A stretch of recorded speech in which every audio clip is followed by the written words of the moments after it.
സിറാത്ത് എന്ന പാലം നരകം മുറിച്ചു കടന്നിട്ട് വേണം, സിറാത്ത് എന്ന പാലത്തിന്റെ മുകളിലൂടെ മുറിച്ചു കടന്നിട്ട് വേണം അല്ലാഹുവിന്റെ സ്വർഗത്തിലേക്ക് കടക്കാൻ. ആ ഒരു സിറാത്ത് എന്ന പാലത്തിന്റെ മറുകരയിൽ ഞാൻ നിങ്ങളെ കാത്തിരിക്കും. അപ്പോഴും സഹാബത്ത് ചോദിച്ചു, നബിയെ അവിടെയും കാണാനില്ലെങ്കിലോ? അല്ലാഹുവിന്റെ റസൂൽ പറഞ്ഞു, സഹാബ, അവസാനത്തെ മുഅ്മിനും അല്ലാഹുവിന്റെ പള്ളിയിൽ ഒരുമിച്ച് കൂടി സ്വലാത്തിന്റെ മജ്ലിസിൽ വന്ന് സല്ലല്ലാഹു അലാ മുഹമ്മദ് എന്ന് സ്വലാത്ത് ചൊല്ലിയ അവസാനത്തെ മുഅ്മിനും സിറാത്ത് എന്ന പാലം മറുകര കടക്കാതെ ആ പാലത്തിന്റെ മറുകരയിൽ നിന്ന് അല്ലാഹുമ്മ സല്ലിം അല്ലാഹുമ്മ സല്ലിം അല്ലാഹുമ്മ സല്ലിം, പഠിച്ചവനെ ആ വരുന്നത് എന്റെ ഉമ്മത്താണ്. മഞ്ഞപ്പെട്ടി പള്ളിയിൽ മാസം തോറും ഒരുമിച്ച് കൂടി സല്ലല്ലാഹു അലാ മുഹമ്മദ് എന്ന് പറഞ്ഞ എന്റെ ഉമ്മത്തിൽപ്പെട്ട മഞ്ഞപ്പെട്ടിക്കാരനായ ഒരു സഹോദരൻ, ഒരു ഉപ്പ, ഒരു സഹോദരി, ഒരു മകൻ, ഒരു ഉമ്മ, ഒരു പെങ്ങൾ സിറാത്ത് എന്ന പാലം കടന്നു വരുമ്പോ മറുകരയിൽ എന്നെയും നിന്നെയും കാത്തിരിക്കാൻ ഹബീബായ നബി മുഹമ്മദ് മുസ്തഫ സല്ലല്ലാഹു അലൈഹി വസല്ലം തങ്ങൾ കാത്തിരിക്കുമെന്ന് ഹബീബായ തങ്ങൾ പഠിപ്പിക്കുകയാണ്. ഞാനും നിങ്ങളും ഈ പള്ളിയിലേക്ക് ഒഴുകിയത് ദുന്യവിയായ പ്രതീക്ഷയ്ക്ക് വേണ്ടിയല്ല. പക്ഷേ എന്നെയും നിങ്ങളെയും അലട്ടുന്ന 100 പ്രശ്നങ്ങളുണ്ട്. ആ പ്രശ്നങ്ങൾക്ക് പരിഹാരം വേണം. അല്ലാഹുവിലേക്ക് അടങ്ങുകയില്ല. അല്ലാഹുവിനെ ഓർക്കൽ കൊണ്ടല്ലാതെ നമ്മുടെ ഹൃദയത്തിന് സമാധാനം ലഭിക്കുകയില്ലെന്ന് ഹബീബായ നബിയുനാ റസൂലുള്ളാഹി. ഒരു കാര്യം ഉറപ്പാണ്, ഈ പള്ളി മിഹ്റാബ് ഒരു ബറക്കത്തുള്ള മിഹ്റാബാണ്. 2 കോടിയിലധികം രൂപ ഈ മിഹ്റാബിൽ നിന്ന് നമ്മൾ സ്വരൂപിച്ചെടുത്തതാണ് ഈ കാണുന്ന സൗന്ദര്യത്തിന്റെ നിറകുടം. അല്ലാഹു കബൂൽ ചെയ്യുമാറാവട്ടെ. ഈ പള്ളിയുടെ ആദ്യം മുതൽ അവസാനം വരെ ആരൊക്കെയാണ് സഹായിച്ചിട്ടുള്ളത് അർഹമായ പ്രതിഫലം 2 ലോകത്ത് പ്രദാനം ചെയ്യുമാറാവട്ടെ. ഇതിന് പകരം അല്ലാഹു സ്വർഗ്ഗത്തിൽ ഒരു സ്വർഗീയ ഭവനം പ്രദാനം ചെയ്യുമാറാവട്ടെ. തന്റെ സഹോദരിമാർ നമുക്കറിയാം, അവിടെ കാതിലുള്ള ആഭരണങ്ങൾ, അവിടെ കയ്യിലുള്ള വള വളച്ചിട്ട് പൊട്ടിച്ചിട്ട് പൊട്ടാത്ത വള പോലും, പ്രിയപ്പെട്ടവന്റെ പേരെഴുതി വെച്ച ലോക്കറ്റ് പോലും, പ്രിയപ്പെട്ടവന് അവളുടെ വെഡിങ് ആനിവേഴ്സറിക്ക് നൽകിയ മോതിരം പോലും ഈ പള്ളിക്ക് വേണ്ടി നൽകിയിട്ടുണ്ടെങ്കിൽ അത് ഈ മിഹ്റാബിന്റെ പ്രത്യേകതയാണ്. ഞാൻ സൂചിപ്പിക്കുന്നത്, ഈ ഇരിക്കുന്ന മക്കൾ നമുക്കറിയാം, നമ്മുടെ ഹിഫ്ദുൽ ഖുർആൻ കോളേജിന്റെ മക്കൾ സദാസമയവും നമ്മുടെ കബറാളികൾക്ക് ചുറ്റുഭാഗത്തും ഇരുന്നുകൊണ്ട് നമ്മുടെ ഈ പള്ളിപ്പറമ്പിന്റെ മൂലയിൽ ഇരുന്നുകൊണ്ട് ഖുർആൻ പാരായണം ചെയ്യുകയാണ്. ഇത് നാടിന്റെ ബറക്കത്തിന്റെ കൂട്ടരെ, നമ്മൾ എന്ത് സൗഭാഗ്യം ചെയ്ത ആളുകളാണ്. ഞാനും നിങ്ങളും ചെയ്ത സൗഭാഗ്യമല്ല ഇത്, നമ്മുടെ പൂർവീകന്മാർ നമുക്ക് നൽകിയ സൗഭാഗ്യമാണ്. അല്ലാഹുവിന്റെ ഖുർആൻ തന്നെ പറയുന്നുണ്ടല്ലോ, ബാറകനാ ഹൗലഹു, ചുറ്റുഭാഗത്തും അല്ലാഹു ബർക്കത്ത് ചെയ്തു എന്നതാണ് മസ്ജിദുൽ അഖ്സ എന്ന ബൈത്തുൽ മുഖദ്ദസിൽ അല്ലാഹു പരിശുദ്ധത പ്രഖ്യാപിക്കാൻ കാരണമുള്ളത്. ആ ആയത്തിന്റെ തഫ്സീർ എടുത്ത് പരിശോധിച്ചാൽ എന്താണ് ബറക്കത്ത് എന്നാൽ, മഹാനായ കലീമുല്ലാഹി മൂസ നബി അലൈഹിസ്സലാം ലോകത്തോട് ഇവിടെ പറയാൻ വേണ്ടി പോവുകയാണ്. മൂസ നബി ദുആ ചെയ്യുന്ന, റബ്ബേ ബൈത്തുൽ മുഖദ്ദസിൽ നിന്ന് ഒരു കല്ലെടുത്തെറിയുന്ന ദൂരത്താവണം. ഒരു കല്ലെടുത്തെറിഞ്ഞാൽ എത്രയാണ് ദൂരം പോകുന്നത്, അതിന്റെ ഉള്ളിലാകണം എന്നെ മറവ് ചെയ്യേണ്ടതെന്ന് കലീമുല്ലാഹി മൂസ നബി അലൈഹിസ്സലാം. ഏതൊരു പള്ളിയുടെ ചുറ്റുഭാഗത്തും മഹാന്മാർ അന്ത്യവിശ്രമങ്ങളുണ്ടെങ്കിൽ അത് ബറക്കത്തുള്ള പ്രദേശമാണ്. നമ്മുടെ പള്ളിപ്പറമ്പിൽ ഔലിയാക്കളുണ്ടോ എന്ന് നമുക്കറിയില്ല. പക്ഷെ നമ്മൾ വിശ്വസിക്കുന്നത് മഹാന്മാരുടെ സാന്നിധ്യം നമ്മുടെ പള്ളിയുടെ ചുറ്റുഭാഗത്തുമുണ്ട് എന്നും ആ ആത്മീയമായ നേതൃത്വമാണ് ഈ കാണുന്ന അന്തസ്സത്തോടുകൂടി, ഈ കാണുന്ന അന്തസ്സോടുകൂടി, ഈ കാണുന്ന ആത്മാഭിമാനത്തോടുകൂടി അല്ലാഹുവിന്റെ പരിശുദ്ധ പള്ളിയിൽ നമുക്ക് ഒരുമിച്ച് കൂടാൻ കഴിഞ്ഞത്. ഈ കോരിച്ചരിക്കുന്ന മഴയിൽ ഞാൻ പറഞ്ഞു, കേരളത്തിന്റെ എല്ലാ ഭാഗങ്ങളിലും പേമാരികളെ കൊണ്ട് വെപ്രാളം കൊള്ളുമ്പോ മഞ്ഞപ്പെട്ടി മഹല്ലുവാസികൾ തീരുമാനമെടുക്കുന്നത്, ഇന്നത്തെ ദിവസം മഴ പെയ്യുകയില്ല, അല്ലാഹുവിന്റെ സഹായം ഇറങ്ങി വരും. തീർച്ചയായിട്ടും ഞാൻ നിങ്ങളും സാക്ഷികളാണ്. ഇന്നത്തെ രാവിലത്തെ കാലാവസ്ഥ എന്താണ്, ഇന്ന് ഉച്ചയ്ക്കുള്ള കാലാവസ്ഥ എന്താണ്. പക്ഷേ ഉച്ചയ്ക്ക് ശേഷം നമ്മുടെ ഈ മഹല്ലിൽ ഒരു തുള്ളി മഴ പോലും നമുക്ക് പ്രതികൂലമായി വർഷിച്ചിട്ടില്ല. അല്ലാഹുവിന്റെ റഹ്മത്താണ്. അല്ലാഹു നമുക്ക് റഹ്മത്ത് അല്ലാഹു നിലനിർത്തി തരുമാറാവട്ടെ. അപ്പൊ എന്റെ പ്രിയമുള്ള മുഅ്മിനീങ്ങളെ, എന്റെ ഉമ്മമാരെ, ഞാൻ സൂചിപ്പിക്കുന്നത്, നിങ്ങൾ നെഞ്ചോടേറ്റെടുത്തിട്ടുള്ള ഈ മഹല്ല്, എന്റെ സഹോദരങ്ങളെ, നിങ്ങൾ കൽബിലേക്ക് കയറ്റി വെച്ച ഈ മഹല്ല് അല്ലാഹുവിന്റെ പരിശുദ്ധമായിരിക്കുന്ന ദീൻ ഉൾക്കൊണ്ടുകൊണ്ട് ഹക്കായ മാർഗത്തിലൂടെ സത്യസന്ധമായ വഴിയിലൂടെ സഞ്ചരിക്കുന്നു എന്നതിന്റെ ജീവിക്കുന്ന ഉദാഹരണങ്ങളാണ്. നിങ്ങൾ കൽബിലേക്ക് ഏറ്റെടുത്ത് നമ്മുടെ ഹിഫ്ദുൽ ഖുർആൻ കോളേജ്, നമ്മുടെ മക്കള് ആരായി മക്കള് നാളെ നമ്മൾ മഹ്ശറിൽ എത്തിക്കഴിഞ്ഞാൽ അല്ലാഹുവിന്റെ റസൂൽ കാത്തിരിക്കുന്നതോടൊപ്പം നോക്കണം. നാളെ നമ്മുടെ കൈ പിടിച്ചുകൊണ്ട് ഒരു ഹാഫിൽ നോക്കി, ഒരു ഹാഫിലിന് ഒരാൾ 40ഓളം ആളുകളെ അല്ലാഹുവിന്റെ കൈ പിടിച്ചുകൊണ്ട് സ്വർഗത്തിലേക്ക് കൊണ്ടുപോകാൻ അല്ലാഹു അധികാരം നൽകുമെന്ന് നബി മുഹമ്മദ് മുസ്തഫ. ഒരു കുട്ടിയുടെ ഭക്ഷണത്തിന് വേണ്ടി, ഒരു കുട്ടിയുടെ പഠനത്തിന് വേണ്ടി, ഒരു കുട്ടിയുടെ പഠനാവശ്യത്തിന് വേണ്ടി 1 രൂപ നിങ്ങൾ നൽകിയിട്ടുണ്ടെങ്കിൽ ഒന്നും നിങ്ങൾക്ക് നഷ്ടപ്പെടാനില്ല. നിങ്ങളുടെ മനസ്സിന്റെ പ്രയാസം വന്നപ്പോ നമ്മുടെ കുട്ടികൾക്ക് ഭക്ഷണം നൽകിയ ആളുകള്, ഭക്ഷണം നൽകിക്കൊണ്ടിരിക്കുന്ന ആളുകള് എത്രത്തോളം എന്ന് പറയണം. ക്യാൻസറിന്റെ വേദന കൊണ്ട് നമ്മുടെ മഹല്ലിൽ ഒരാള് ക്യാൻസറിന്റെ വേദന അല്ലാഹു കാക്കുമാറാവട്ടെ. അല്ലാഹു ജീവിതത്തിൽ നമ്മെ പരീക്ഷിക്കാതിരിക്കുമാറാവട്ടെ. മുഅ്മിനീങ്ങളെ, ഇത് ദുആയുടെ മജ്ലിസാണ്. അഭിവന്ദനായ തങ്ങൾ അവർക്ക് ദുആ ചെയ്യാൻ വേണ്ടി പോകാൻ നിമിഷങ്ങൾ കൊണ്ട് തങ്ങൾ എത്താൻ വേണ്ടി പോവുകയാണ്. വേദന കൊണ്ട്, ക്യാൻസറിന്റെ വേദന കൊണ്ട് പ്രയാസപ്പെടുന്ന ഒരാള് നമ്മുടെ കോളേജിലെ കുട്ടികൾക്ക് ഒരു നേരത്തെ ഭക്ഷണം തീർച്ചയാക്കുകയും ആ ഭക്ഷണം നൽകുകയും ചെയ്തപ്പോൾ പിറ്റേന്ന് നമുക്ക് കിട്ടുന്ന വിവരം വേദനയ്ക്ക് സമാധാനമുണ്ട് എന്നുള്ളതാണ്. ഏതായി വേദനയുടെ വേദന സംഹാരി? അല്ലാഹുവിന്റെ പരിശുദ്ധ കലാം ഓതുന്ന മക്കള് ഈ പള്ളിപ്പറമ്പിന്റെ തലയിൽ നിന്നുകൊണ്ട് ദുആ ചെയ്യുന്നു. റബ്ബേ, ഞങ്ങൾക്ക് ഭക്ഷണം തന്ന ആളുകള് അല്ലാഹുവേ, ഞങ്ങളുടെ കാര്യം പറഞ്ഞ് ഞങ്ങളുടെ വീട്ടിൽ വന്നപ്പോ 100ഉം 50ഉം 500ഉം 10ഉം 20ഉം കൊടുത്ത് ഒരു മാസം നിങ്ങളുടെ വീട് കയറെങ്കിൽ ഇതിന്റെ കമ്മിറ്റി ഭാരവാഹികൾ വരുമ്പോ അവരെ സഹായിച്ച നിങ്ങൾക്ക് നൽകാൻ പോകുന്നത് അതിബഹുലമായിരിക്കുന്ന പ്രതിഫലമാണ് എന്ന് നാം തിരിച്ചറിയണം. അല്ലാഹുവിന് കടം കൊടുക്കാൻ നിങ്ങൾ തയ്യാറാണെങ്കിൽ പരിശുദ്ധ ഖുർആൻ ചോദിക്കുന്നുണ്ട്, ആരാണ് റബ്ബിന് കടം കൊടുക്കാൻ തയ്യാറുള്ളത്? അല്ലാഹുവിന് കടം കൊടുക്കുക എന്ന് പറഞ്ഞാൽ അല്ലാഹുവിന്റെ മാർഗ്ഗത്തിൽ ചെലവഴിക്കുകയാണ്.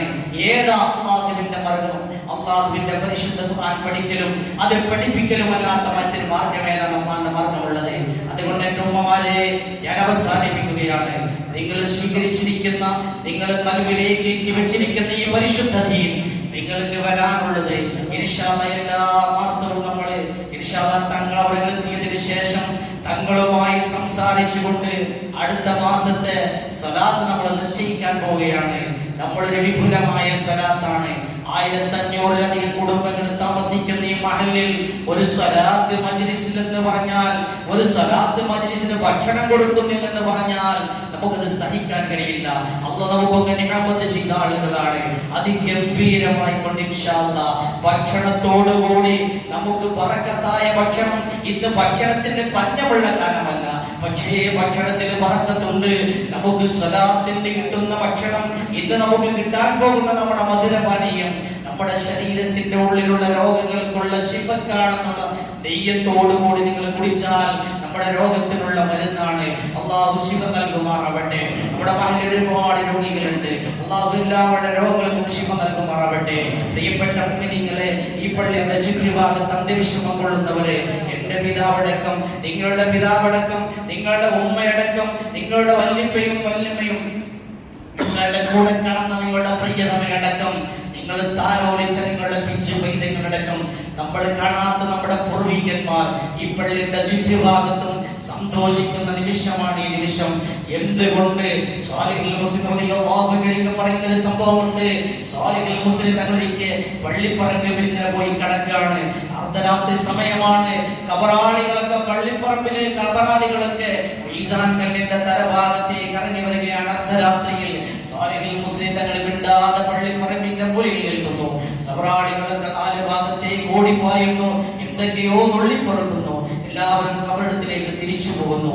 അതാ ഖുർആൻ ഇങ്ങനെ സ്വാലിഹുൽ മുസ്ലിം തങ്ങൾ ഇങ്ങനെ ശ്രദ്ധിക്കുന്നുണ്ട്. ഒരാൾ എന്ത് ചെയ്യുന്നു? അയാൾ ഒന്നും നുള്ളിപ്പുറക്കുന്നില്ല. അയാൾ വളരെ ക്ഷമയോടുകൂടി കൊണ്ട് നിൽക്കുന്നുണ്ട്. അതാ പിറ്റത്തെ ദിവസം വന്നു. അന്നത്തെ ദിവസം കബറാളികളൊക്കെ കബറിലേക്ക് തിരിച്ചുപോയി. സ്വാലിഹുൽ മുസ്ലിം തങ്ങൾ 2ാമത്തെ ദിവസം വന്നു. അതേ സ്ഥിതിഗതി തന്നെയാണ്. ആളുകളൊക്കെ കബറിന്റെ പുറഭാഗത്തേക്ക് ഇറങ്ങി നുള്ളിപ്പുറക്കുന്നു. എല്ലാവരും നുള്ളിപ്പുറക്കി തിരിച്ചു വരുന്നു. അതാ ഒരു മനുഷ്യൻ വളരെ ക്ഷമയോടുകൂടി ഒറ്റക്ക് നിൽക്കുന്നു. 3 ദിവസം ആവർത്തിച്ചപ്പോൾ സ്വാലിഹുൽ മുസ്ലിം തങ്ങൾ ഈ മനുഷ്യന്റെ സമീപം ചെന്ന് ചോദിക്കുന്നു, മോനെ, എന്താ നീ മാത്രം നുള്ളിപ്പൊറുക്കാതെ ക്ഷമയോടുകൂടി ഈ പള്ളിപ്പറമ്പിൽ ഇങ്ങനെ നിൽക്കുന്നത്? സ്വാലിഹിൽ മുസ്ലിം തങ്ങൾ പറയുന്നോട് ഈ ആള് പറയുന്നു, എന്റെ പ്രിയപ്പെട്ട തങ്ങളെ, എനിക്ക് അവിടെ ഇവരെ പോലെ നുള്ളിപ്പുറുക്കി ഓടിപ്പാഞ്ഞ് നടക്കേണ്ട ആവശ്യമില്ല. നിങ്ങൾ ബസറ പട്ടണത്തിൽ ചെല്ലണം. ആ പട്ടണത്തിന്റെ ഇന്ന ഭാഗത്തൊരു ചെറുപ്പക്കാരൻ, എന്റെ മകനുണ്ട്, അവന്റെ ചുണ്ടിങ്ങനെ ചലിക്കുന്നുണ്ട്. എല്ലാ ദിവസവും എനിക്ക് വേണ്ടി ഖുർആൻ ഓതി ഹദിയ ചെയ്യുന്നു. ആ ചെറുപ്പക്കാരൻ, എന്റെ മകൻ ബസ്ര പട്ടണത്തിൽ വെച്ച് എനിക്ക് ഇങ്ങനെ ഖുർആൻ ഓതി ഹദിയ ചെയ്യുന്നുണ്ട്. എനിക്ക് മറ്റുള്ള ആളുകൾ ശേഖരിക്കുന്നത് പോലെ സൽക്രമങ്ങൾ തേടി ഒരാൾ സദഖ ചെയ്തു, ഒരാൾ സ്വലാത്ത് ചൊല്ലി, സലാം ചൊല്ലി, പ്രാർത്ഥിച്ചു. ഇതൊന്നും തേടി നടക്കേണ്ടതില്ല.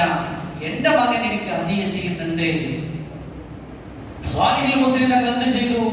പിറ്റത്തെ ദിവസം രാവിലെ ചെന്നു. ബസറ പട്ടണത്തിൽ നോക്കുമ്പോൾ ആ പറഞ്ഞ സ്ഥലത്തൊരു ചെറുപ്പക്കാരൻ ചുണ്ടിങ്ങനെ ചലിച്ചു കൊണ്ടിരിക്കുന്നു. സ്വാലിഹിൽ മുസ്ലിം തങ്ങൾ ചോദിക്കുന്നു, എന്താണ് നിങ്ങൾ പറയുന്നത്? അപ്പൊ പറഞ്ഞു, എന്റെ പിതാവ് മരണപ്പെട്ടു പോയി. മരിച്ച അന്ന് മുതൽ എന്റെ പിതാവിന് വേണ്ടി ഖുർആൻ ഓതുന്നത് പതിവാണ്. ഇത് പറയുമ്പോ സ്വാലിഹിൽ മുസ്ലിം തങ്ങൾ പറഞ്ഞു, മോനെ, ഈ പള്ളിപ്പറമ്പിൽ നിന്റെ വാപ്പയെ കണ്ടു ഞാന്. വാപ്പ പറഞ്ഞയച്ചതാണ് നിന്നെ കാണാൻ വേണ്ടി എന്നെ പറഞ്ഞയച്ചതാണെന്ന്.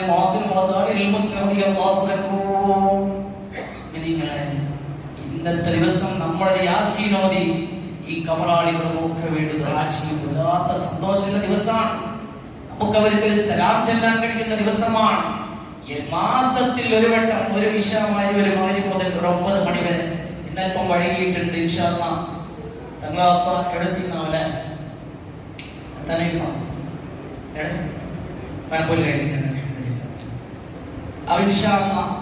അതുകൊണ്ട് നമ്മൾ ഇത് നിലനിർത്തേണ്ടത്, ഒരിക്കലും ഇത് നമ്മൾ കളയേണ്ടതല്ല. ഇതൊരു തുടക്കം മാത്രമാണ്. നമുക്ക് പള്ളിയും നിറഞ്ഞു കവിഞ്ഞൊഴുകി നമ്മുടെ മഹല്ലിൽ ഒരു ആത്മീയ ചൈതന്യം, ഒരുപാട് ചെറുപ്പക്കാരെ നമുക്ക് ദീനിലേക്ക് അടുപ്പിക്കണം. ഒരുപാട് പ്രായമായ ആളുകൾ, യുവാക്കൾ, ഇന്ന് നമ്മുടെ നാടിന്റെ സ്ഥിതിഗതികൾ എന്തൊക്കെയാണ് മക്കളെ? നമുക്ക് പച്ചയായ മനുഷ്യരുടെ പറയാൻ പറ്റാത്ത സാഹചര്യമാണ് ഇന്നിവിടെ ഉള്ളത്. അപ്പൊ ഇതിനിടയിൽ ആത്മീയമായിരിക്കുന്ന ഒരു ചരടും ഒരു പാശവും നമുക്ക് നൽകാൻ കഴിയുന്നില്ലെങ്കിൽ ആ ചരട് പൊട്ടിക്കൊണ്ട് ആളുകളൊക്കെ ഈമാൻ ദൗർബല്യപ്പെട്ടു പോകും. അതുകൊണ്ട് പ്രിയമുള്ള മുഅ്മിനീങ്ങളെ, നിങ്ങൾ ഓരോരുത്തരും ശ്രദ്ധിക്കേണ്ടത്, എന്നാണ് നമ്മുടെ അടുത്ത സ്വലാത്തിന്റെ ദിവസം. ഇൻഷാ അല്ലാഹ് പ്രത്യേകമായ സ്വലാത്താണ് നമ്മൾ നടത്താൻ പോകുന്നത്. ഈ പള്ളിയിൽ വെച്ച് സ്വലാത്ത് ചൊല്ലി ദുആ ചെയ്താൽ ഉത്തരം കിട്ടുകയില്ലെന്ന് ആരും സംശയിക്കേണ്ടതില്ല. ഇഖ്ലാസ് കൊണ്ട് നമ്മൾ നിർമ്മിക്കപ്പെട്ട പള്ളിയും ഇഖ്ലാസ് കൊണ്ട് ജീവിക്കുന്ന വ്യക്തികളുമാണ് ഇതിന് നേതൃത്വം നൽകിക്കൊണ്ടിരിക്കുന്നത്. ആനായിരിക്കുന്ന അഷ്റഫുൽ സ്വല്ലല്ലാഹു അലൈഹി വസല്ലം തങ്ങൾ മദീനയിലേക്ക് വന്നപ്പോൾ മദീനയിൽ ആദ്യമായി നിർമ്മിച്ച പള്ളി അല്ലാഹു പരിചയപ്പെടുത്തിയത് ലമസ്ജിദുൻ നുസ്സിസ അല തഖ്വ, തഖ്വ കൊണ്ട് അസ്തിവാരപ്പെട്ട പള്ളിയാണ് മസ്ജിദ് ഖുബാ എന്നാണ്. അല്ലാഹുവിന്റെ റസൂലും സഹാബാക്കളും മദീനയിലേക്ക് ഹിജ്റ വന്ന അന്നേ ദിവസം തന്നെ നോക്കണം, അന്നത്തെ ആദ്യത്തെ ദിവസം ഒരു നാട്ടിൽ ചെയ്തൊരു പള്ളി നിർമ്മിക്കുകയാണ്. ഒരു പള്ളിയാകണം ദീനിന്റെ ചൈതന്യം നിലനിർത്തേണ്ടത്, അല്ലാഹുവിന്റെ ദീൻ നിലനിർത്തേണ്ടത് പള്ളി കേന്ദ്രീകരിച്ചാകണം എന്ന് ലോകത്തിന്റെ നേതാവ് മദീനയിലെത്തി പഠിപ്പിച്ചു തരികയാണ്. അല്ലാഹുവിന്റെ റസൂൽ 15 ദിവസം കൊണ്ട് മക്കയിൽ നിന്ന് മദീനയിലേക്ക് ഹിജ്റ പോരുകയും ക്ഷീണിതനായ അല്ലാഹുവിന്റെ റസൂലിന് കടന്നുറങ്ങാമായിരുന്നല്ലോ. മദീനക്കാരെ പട്ടുപാവ് വലിച്ചുകൊണ്ട് പ്രവാചകനെ സ്വീകരിക്കുമായിരുന്നല്ലോ. അല്ലാഹുവിന്റെ റസൂൽ ചെന്ന് തന്നെ അന്നത്തെ ആദ്യത്തെ ദിവസം തന്നെ അവിടെ ഒരു പള്ളി നിർമ്മിക്കുകയാണ്. ആ പള്ളി അല്ലാഹുവിന്റെ ഖുർആൻ പരിചയപ്പെടുത്തിയത് ലമസ്ജിദുൻ നുസ്സിസ അല തഖ്വ, തഖ്വ കൊണ്ട് അസ്തിവാരപ്പെട്ട പള്ളി എന്നാണ്. നമ്മുടെ ഈ പള്ളിയെയും ഈ പള്ളിയുടെ പരിസരത്തെയും ഞാൻ നിങ്ങൾക്ക് ഉറപ്പെടുത്തുന്നത് ഇത് തഖ്വയുടെ പള്ളിയാണ്. ഇത് ചേരിതിരിവിന്റെ പള്ളിയല്ല, അനൈക്യത്തിന്റെ പള്ളിയല്ല, ഇത് അഖണ്ഡതയുടെയും ഐക്യത്തിന്റെയും പള്ളിയാണ്. അല്ലാഹു അന്ത്യനാൾ നിലനിർത്തി തരുമാറാവട്ടെ. അതുകൊണ്ട് എന്റെ പ്രിയപ്പെട്ട ഉമ്മമാരെ, നിങ്ങൾ ഈ സ്വലാത്തിന്റെ പ്രചാരകരാകണം. നിങ്ങളും ഞാനും നമ്മൾ ഇന്ന് തുടങ്ങി വെച്ച ഈ സ്വലാത്ത് ലോകം അവസാനിക്കുന്നത് വരെ അന്ത്യനാളിന്റെ അവസാന തടയാളം പ്രത്യക്ഷപ്പെട്ടുകൊണ്ട് പടിഞ്ഞാറ് നിന്നത് ആ സൂര്യൻ ഉദിച്ചു വരികയും ആ പടിഞ്ഞാറിൽ നിന്ന് സൂര്യൻ ഉദിച്ചു വരുന്നത് വരേക്കും ഇവിടെ സ്വലാത്ത് നിലനിന്ന് കഴിഞ്ഞാൽ അതിന്റെ ഒരു പ്രതിഫലം നമ്മൾ മരണപ്പെട്ടാലും നമ്മുടെ ഖബറിലേക്ക് എത്തും. അല്ലാഹു തൗഫീഖ് ചെയ്യുമാറാവട്ടെ. ഇൻഷാ അല്ലാഹ് ബഹുമാനപ്പെട്ട സയ്യിദ് അവിടെ എത്തിക്കഴിഞ്ഞു. ഇൻഷാ അല്ലാഹ് ഇനി നമ്മൾ സ്വലാത്ത് ചൊല്ലി ദുആയിലേക്ക് കടക്കുകയാണ്. സമയം അല്പം വൈകിയിട്ടുണ്ട്. അടുത്ത സ്വലാത്ത് നമ്മൾ നേരത്തെ ഇൻഷാ അല്ലാഹ് ചൊല്ലി പിരിയുമെന്നുള്ളത് നിങ്ങൾ അറിയും.